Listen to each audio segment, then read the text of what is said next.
What's up, folks? Welcome back to the channel. Boozer here. Thanks for stopping by.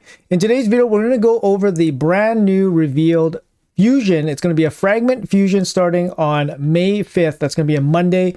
We got him right here in the background here. Ishiyama The Immovable. So we're going to go over his kit here. We're going to give our first reactions here. I haven't read his kit at all, so we're going to get our first-hand reaction together. And we'll see what we actually think about this champion. So on first overall look, you know, he's got the old, wise Japanese look here for a warrior. He's got flaming balls, so, you know, this guy gets lots of action. And he's got the more traditional red style armor, which is really, really cool. Double swords in the back. On first look, aesthetically, I would say this guy is a bomb champion, but I have no idea yet. So anyways, let's jump into the kit here and we'll go over that and give our first reactions. So let's hop over to his kit here real quick. So he's an HP-based Spirit Champion.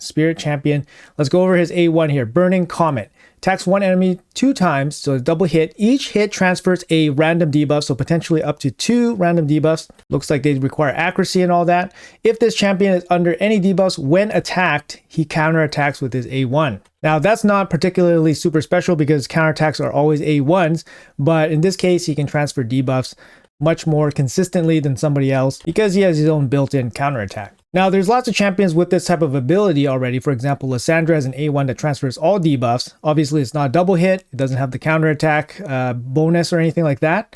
But, you know, you guys get the point. It's kind of an A1. At least there's no debuff chance from books in the A1. So, you know, that's something that's a positive. It's all damage. A negative would be the damage is only 5% per book, so it's not super worth it. Is A2, Calculated Volley, 4-turn cooldown, books down to 3-turn cooldown. It's an AoE, 100% chance when fully booked of placing Fear, decreased crit damage, and 30% crit rate decrease debuff on all enemies for 2 turns. So 3 debuffs. These debuffs cannot be resisted by enemies who are already under 2 or more debuffs. Get a bit of damage from books, and then you get the debuff chance from books as well. Unfortunately, it needs to be fully booked if you want consistency on his debuff landing. Now, you probably want to build him with accuracy if you want him to be consistent, of course, because you can't rely on other champions to land debuffs before him. Another negative is that his debuffs aren't super relevant. Decreased crit damage and decreased crit rate. I mean, they're okay, but they're not, you know, they're not super relevant. Yeah, basically. Fear, one of the weaker CCs as well. So you can't really hard CC any champion. Yeah, a little bit of a weak A3, A2, but you know, it could be useful against maybe some Chimera trials, I could say. Maybe the decreased crit down, decreased crit rate. Not too sure. I think there is a trial that can benefit off of that. Let's go to his A3. Finish them. 4-turn cooldown, books down to 3-turn cooldowns. Only 3 books, so not too bad.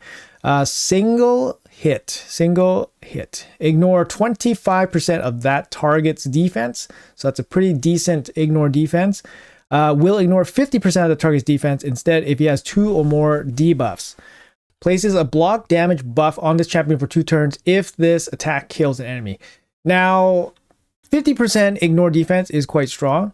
However, when you compare this ability to somebody like Sun Wukong's A2, Sun Wukong's A2 naturally deals 50% ignore defense with the splash damage going to the rest of the team.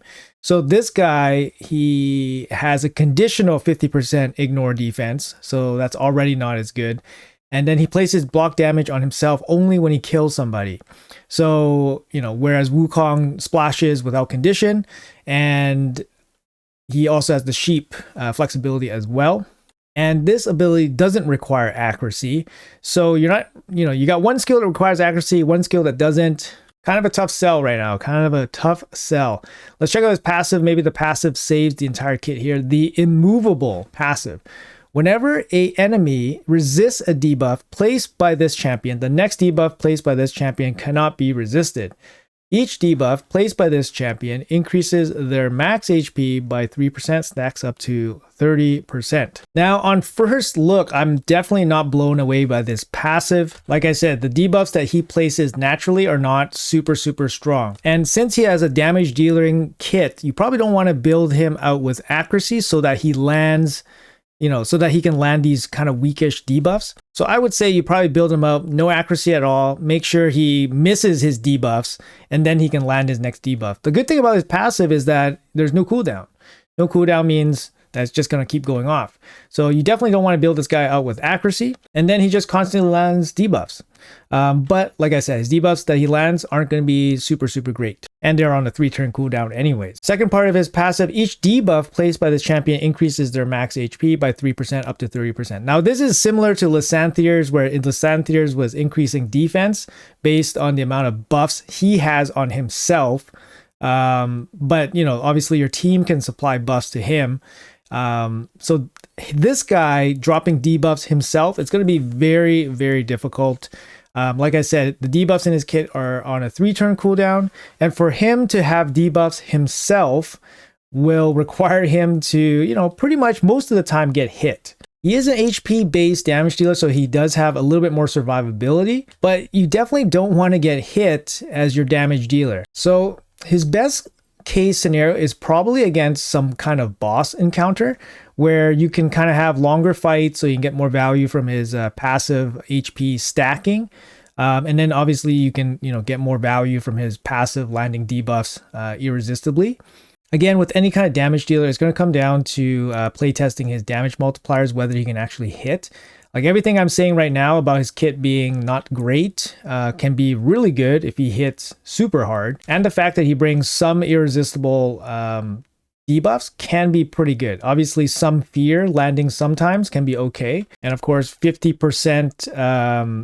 50% ignore defense, it can be very, very good as well. I just can't shake the fact that his A3 is basically Sun Wukong's A3, except with conditionals 50% ignore defense instead of the native 50% ignore defense from Sun Wukong. And it's only a single target as well, so it doesn't look super, super great.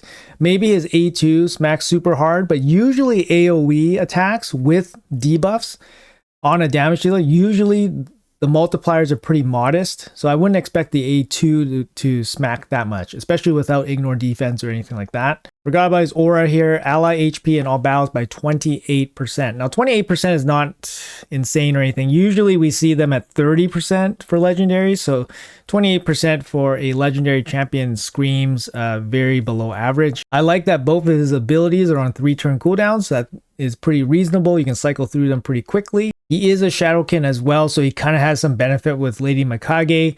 I mean, you know, I'm just trying to think of situations where this guy can be pretty good. I think he's going to be probably a PvE champion, maybe a good wave clear. The fact that he brings fear means that he's probably good for waves or probably useful in arena. But I just can't see this guy being used in arena at all. 12 books for the total investment seems also kind of high for a champion that isn't like particularly game changing or great. So I'm definitely not excited about this champion. I think it's very below average, to be honest. I'm trying to think of a spot where he can be okay, and I'm not seeing it, guys. I'm not seeing it. I think Sun Wukong is just a superior spirit-based damage dealer, more relevant debuffs versus areas like Hydra, more relevant aura in arena, much better passive, for example, and much better damage from a champion like Sun Wukong. I know it's not a direct comparison, but I'm just thinking about like spirit-based damage dealers. They have a similar A2 from Sun Wukong versus his A3. Similar, but not, I'm just thinking about the 50% ignore defense. And yeah, just not super excited about Ishiyama here. Anyways, like I said, guys, Monday, May 5th, it's going to be a fragment fusion, so it's going to be a little bit on the easier side. Hopefully, Plarium dials it down a little bit on this champion. Maybe the negative reaction and all that will change their minds on some of the events, and then we can pick them up for, relatively less expensive in terms of the events.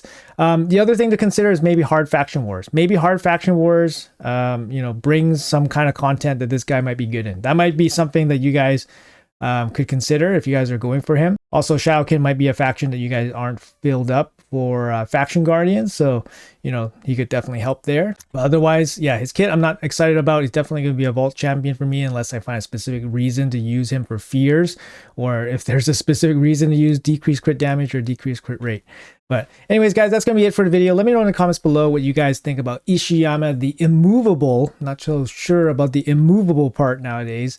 But anyways, let me know in the comments below. What do you guys think? Are you guys going to go for him? Does he excite you? Are you guys getting a little bit bored after taking Lysanthier month off? let me know. Anyways, guys, that's going to be it for the video. Thanks for watching, and I'll see you guys in the next one.